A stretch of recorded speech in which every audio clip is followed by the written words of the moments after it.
Islamabad high court में बानी PTI bishop बीबी की तोशाखाना 2 केस में एक बार फिर बेंच पर एतराज। बानी पीटीआई ने जस्टिस राजा इनाम को केस से अलग होने की इस्तदा कर दी। दौरान समाअत बैरिस्टर सलमान सफदर और एफआईए प्रोसिक्यूटर उमैर मजीद अदालत के सामने पेश हुए। बानी पीटीआई और बिशप बीबी के वकील सलमान सफदर ने केस दूसरे बेंच को मुंतकिल करने की इस्तदा करते हुए कहा कि ये केस इस हाईकोर्ट के बहुत सीनियर जज पहले से सुन चुके हैं।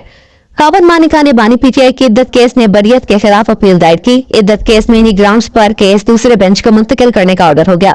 इस्लामाबाद हाईकोर्ट में इतने सीनियर जजेस मौजूद हैं और मुझे अपने क्लाइंट की हिदायत है। इस्तदा है कि अदालत कोई नई तारीख ना दे और केस दूसरे बेंच मुंतकिल करने के नुक्ते पर थोड़ा सोच ले। जस्टिस राजा इनाम अमीन मनहास ने केस की समाअत मुलतवी करती है।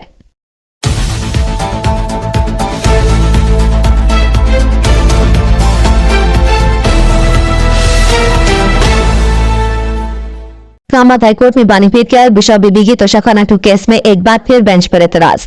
बानी पीटीआई ने जस्टिस राजा इनाम को केस से अलग होने की इस्तदा कर दी। दौरान समाअत बैरिस्टर सलमान सफदर और एफआईए प्रोसिक्यूटर उमैर मजीद अदालत के सामने पेश हुए। बानी पीटीआई और बिशप बीबी के वकील सलमान सफदर ने केस दूसरे बेंच को मुंतकिल करने की इस्तदा करते हुए कहा कि ये केस इस हाईकोर्ट के बहुत सीनियर जज पहले से सुन चुके हैं।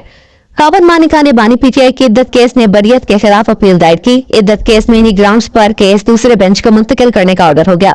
इस्लामाबाद हाईकोर्ट में इतने सीनियर जजेस मौजूद हैं और मुझे अपने क्लाइंट की हिदायत है। इस्तदा है कि अदालत कोई नई तारीख ना दे और केस दूसरे बेंच मुंतकिल करने के नुक्ते पर थोड़ा सोच ले।